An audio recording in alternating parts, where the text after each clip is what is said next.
The Canyon is one of the most desirable mid-size pickup trucks. And I'm gonna give you 3 reasons why you may wanna consider the 2026 Canyon 4-wheel drive Denali Crew Cab in jet black over teak. When you go Denali, you get a 2-inch lift. Only one power option, but unlocking 7,700 pounds of towing, over 1,500 pounds payload. I'm Anthony from Hawkeye Rides, and all of this equates to a professional grade truck. And I know that's their slogan, but realistically speaking, I mean, it is quite the truck, because the larger trucks nowadays were this size. So this could possibly be the perfect fit, giving you 12.5 inches of clearance because of that 2-inch lift, where it's normally at 10.5 inches. LED headlights, daytime runnings, and fog lights. The grille is gonna have all the chrome elements, and it should, because this is the Denali trim, which stresses a little bit more of a luxury mixing into the class. Underneath the hood is gonna have the 2.7 liter inline 4-cylinder Turbo Max engine. That's producing 310 horsepower, 430 pound-feet of torque, and it's still achieving 17 mpgs for the city, 22 mpgs for the highway, 8-speed automatic transmission, a 2-speed transfer case. In this year, GMC adds the factory lift kit for a AT4X trim. It's gonna have the Multimatic joint control dampers and the off-road mode suspension. And the pro to that is it's standard on the Denali Black Edition and the Nightfall Edition models, with a new Nightfall Essential package that can be ordered that will give you the all-terrain tires, 20-inch wheels, black badges. They've discontinued the 18-inch wheels for these 20-inch wheels. And if you add the black badges here, especially with this jet black, I think it's gonna pop. You get this matte black here, but they got the GMC for the reflector, so I like that they put a touch of class there. I just wish that this matte black was the same color as the body, or you know what? Just do away with them, because the fenders still flare out. 5-inch assistant running board is gonna be standard. It's gonna have the chrome as well as the Denali, the door handles, and the top of the side view mirror. Now, one thing that you have to remember when you're using some of the safety features, like the auto high beams, you have to be driving over 25 miles per hour in order for it to be engaged. So the reason why I'm pointing this out is all the people that have the damn auto high beams, it doesn't turn off unless you're going over 25 miles per hour. And the automatic braking works at speeds of 5 to 50 miles per hour, meaning it's going to apply the brake. So if you're riding my bumper and going 55 miles per hour, and I tap the brake, not brake checking you, you may hit me. I'm just kidding. But I'm telling you this because most people don't explain the safety that you're getting with these vehicles, and that's gonna be across all the trims. Now, the first reason why this is not just desirable, but it's actually slotted in at one of the most affordable trucks is you're getting the most capabilities, because Nissan is not going to be able to tackle what you can here. When you go into the Taco or the Tacoma, everybody knows what happened with that vehicle. They just, I hate to say, change the engine option, and a lot of people are not a big fan of that, even if you go into the Hybrid Max. You're getting great MPGs here, better towing capabilities, the best in class that is, and better payload capabilities. All-wheel drive is gonna come standard on the Denali, and you're getting just as much safety because you have rear cross traffic braking, frontal pedestrian with bicyclist braking, and again, that's at that 5 to 50 miles per hour, so don't go crazy. Auto-locking rear diff, programmable trailering package, and trailer braking control. Plus you get the steps, so it makes it easy to go into the bed with LED tail lights, and you still get a spare tire tucked underneath, front and rear parking sensors, and the best thing is you get a 360-degree reverse camera. I say it in a lot of my reviews. This should be something standard by now. We're in 2026, especially when you have a vehicle that's over 212 inches long. That should be something that's a law, because it just makes it a little bit easier for anyone to drive these vehicles. Because I hate to say it, at this price, you could go to a Honda Ridgeline. Now hear me, it's not gonna be comparable to this. It's actually more money than this. That's what you're getting, and that's why this is the second reason why it's not only a budget-friendly, but the most capable truck you can option. But let me know in the comments which way you would go, the competition or the professional grade. Leave a like, click the subscribe button if you haven't already, because all these clicks help with the algorithm so we can bring more vehicles to the channel. Soft open, and check this out. This is the first ever. It's a multi-tailgate that you could stow storage in. I don't know why this idea hasn't been invented years ago, because what's the purpose of having this huge and you don't have any utilization for it? Plus, you still have an area where you could pop this out so that way you can get the water out of it. And because nobody knows that this is here, you don't have to worry about locks. Plus, you got your tape measure right here, and I brought out the measure so we could get the full dimensions. So from front to back, I got 62 inches. A depth looks like about 21.5 inches. A total width around 53.5 inches. Between the wheel well housing at around 45 inches, with a total of 8 standard tie downs. You have a 120 watt home plug here. The key fob to the Canyon Denali. 10-way power seat adjustment, heated ventilated seats, leather wrapped seats, Denali print. That 2-way to make it 10-way is your lumbar support memory for the driver. 7 speakers through Bose sound system.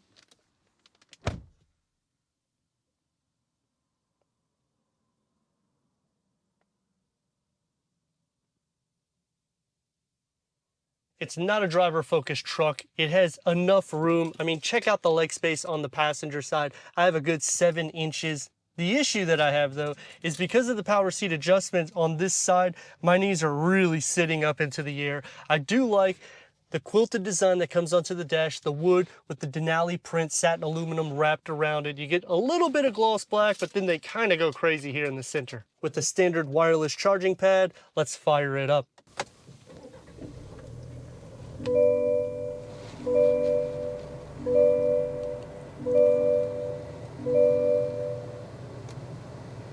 6.3-inch heads-up display. So this is the second reason why you want to go Denali trim. 55 grand, you're getting all the desirable features. 11-inch screen here, 11.3-inch screen here. You get your navigation, it's all Google base. As soon as it comes into play, Google Play, Google Assist, Google Maps. I'm sure it'll pull up here in a few minutes into the review. Plus, you got a 360-degree reverse camera. It has 10 different cameras. The trajectory expands. You can change the trajectory where you can just have it for a tow, take it completely off. You could do it just for your reverse camera. You can change this for the side to side, going from the front, going to the back. I know it's kind of boring, but look how much capabilities you have.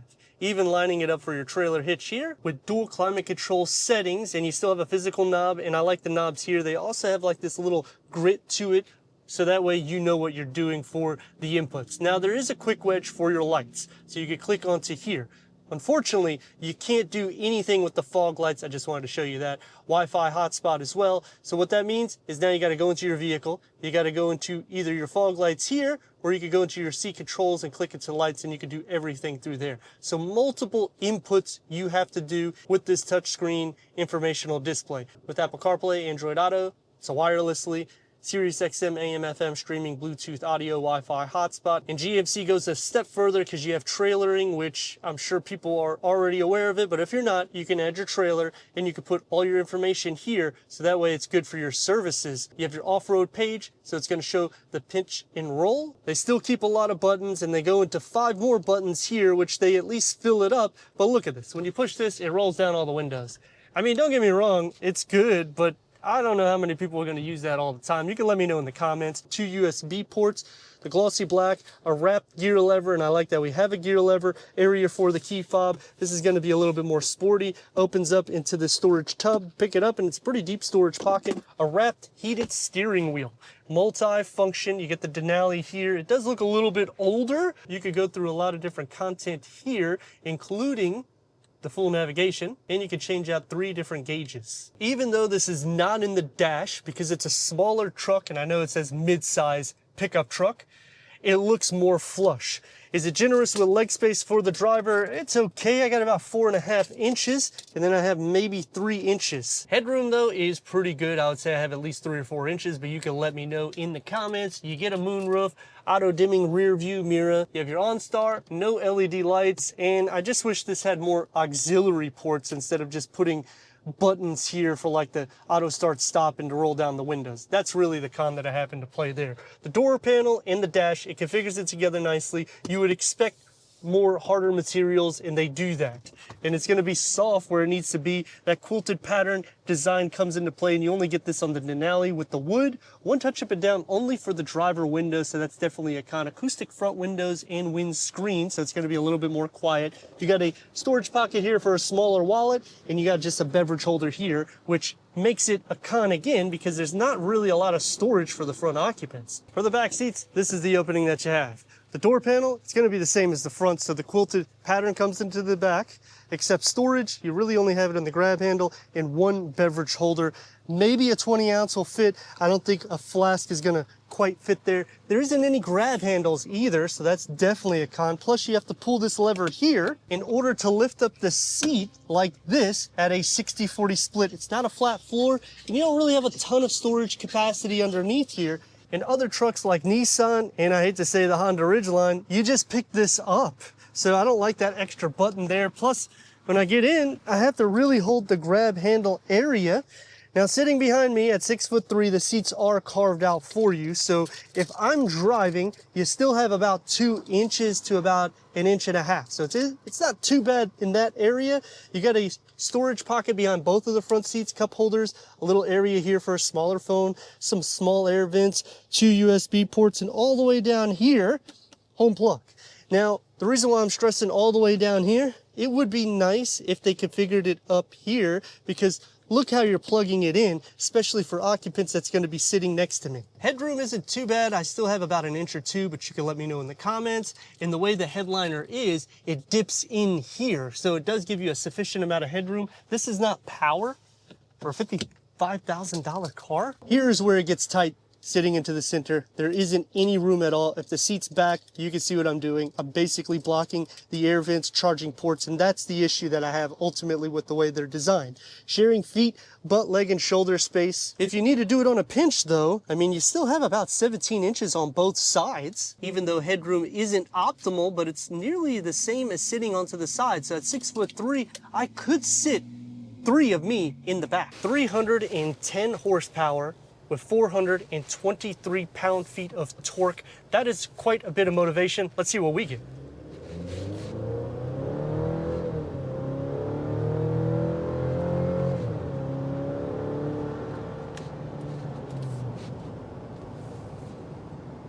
It's quick, and I know this is not what the truck is meant for. I'm just showing you the performance you get out of this turbocharged engine because the torque to it is an insane amount.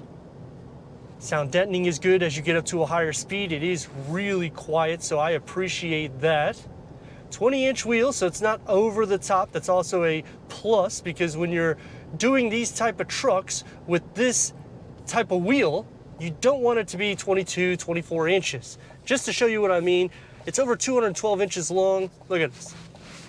Speed bumps, it's all right. It tackles it. Still comfortable inside. You get some feedback in the steering. Visibility is more than enough. I mean, you got that 2-inch lift, so you could do some off-roading with this.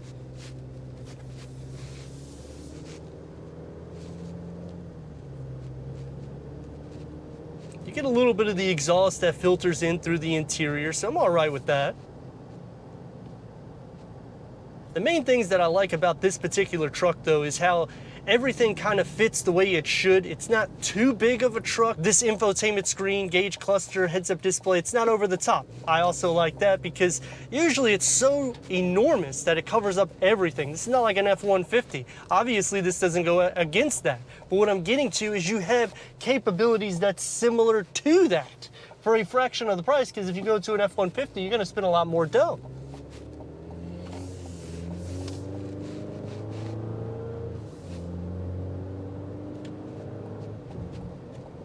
I like the Ranger too, don't get me wrong, and you do have the Ranger Raptor, which is an awesome truck, but you're talking over 30 grand more than this. So that's why this is that budget-friendly, mid-size pickup truck that everybody wants, because it gives you all of the power capabilities that's needed for your day in and day out. You could actually do a little bit more than a light workload with this. When you go into the other trucks, it's really just for somebody trying to get their feet wet with a pickup truck. That's not the case when you go here.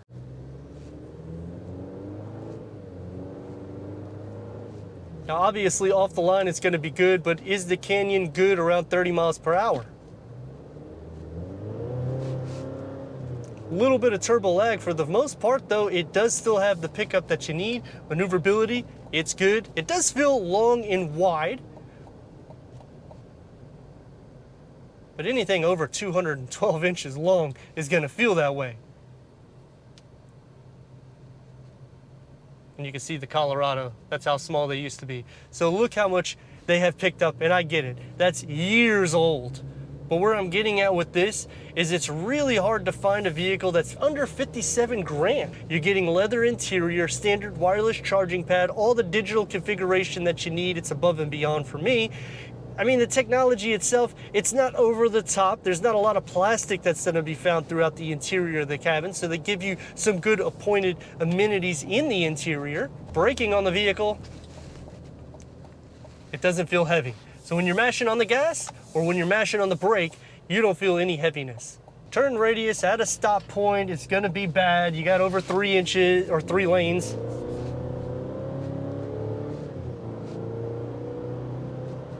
Safety, technology, performance, interior space. It is missing in cargo capacity though, in the door cards, in the center here. It would be nice to have a full pass through.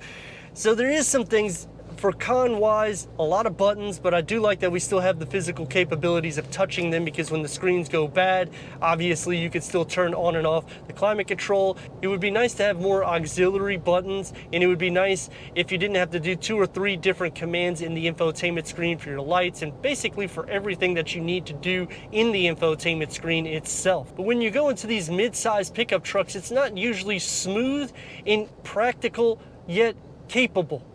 And that's what this gives you all blended in. And that's the third reason why this is the most not only affordable truck in the midsize segment, but it unlocks every single desirable need that somebody would want on a pickup truck that's under 60 grand. But let me know your thoughts in the comments. And if you're new to the channel, consider subscribing. Check out this next video right here.